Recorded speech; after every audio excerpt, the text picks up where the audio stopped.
The battle in the wood of Ephraim between those who had followed Absalom and the servants of David was short and sharp.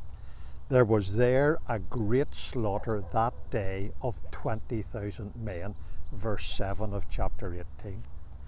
As Absalom made good his escape, he encountered a great oak, and his head caught hold of the oak, and he was taken up between the heaven and the earth, and the mule that was under him went away, verse 9 of chapter 18. Whenever Joab heard this, without hesitation, he went to the scene and killed Absalom while he was hanging from the oak, in deliberate disobedience to the command of King David. David was distraught at the news, and we're going to read of the aftermath from 2 Samuel chapter 19, verses 1 to 5.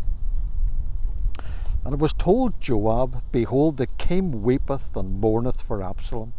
And the victory that day was turned into mourning unto all the people, for the people heard say that day how the king was grieved for his son. And the people got them by stealth that day into the city, as people being ashamed steal away when they flee in battle. But the king covered his face, and the king cried with a loud voice, O my son Absalom, O Absalom, my son, my son. And Joab came into the house to the king and said, Thou hast shamed this day the faces of all thy servants, which this day have saved thy life. On a rare occasion, I've heard an interview with the mother of a man who has been guilty of some very serious crime. Almost invariably, the interview turns to the question of how the mother feels about her son. And it's a challenging question for anyone, much less a mother, to answer. On the one hand, there is the fact of wrongdoing and the need to be clear that it is wrong and should not be condoned in any way. But on the other hand, there is the reality of a mother's love for her son. How difficult it can be to properly balance these two conflicting things. Now, this was the kind of situation that David found himself in when the news reached him that his loved son was dead. Despite the many wrongs that Absalom had done, he must have been a favourite of the king's, because David does not appear to have reacted the same way when his oldest son Amnon was actually murdered by Absalom.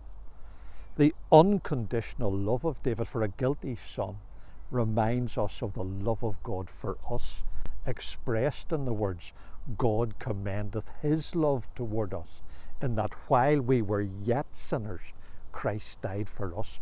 Romans chapter 5 verse 8. However, when the king cried with a loud voice, O my son Absalom, O Absalom, my son, as we read in verse 4, I think it was a situation where David allowed his personal grief to cloud his wider responsibility as king of Israel. David's grief was understandable, but while his own son was seeking to take his father's life, there were many of David's faithful servants who were risking their lives to save David's life. And Joab, heartless man though he was, captured it in these words, Thou hast shamed this day the faces of all thy servants, which this day have saved thy life. Verse 5. How important it is not to be consumed with our grief, not to be so overpowered by our own circumstances that we forget about the faithfulness of others. Such was the example of the Lord Jesus, who on the very eve of his own sorrow, his greatest sorrow, his own passion, he cared for his disciples in their sorrow, we read in John 16 verse 20. It is important to grieve. It is right to weep. But may the Lord give us help not to be swallowed up with overmuch sorrow, 2 Corinthians chapter 2 verse 7, but to constantly remember his many mercies towards us.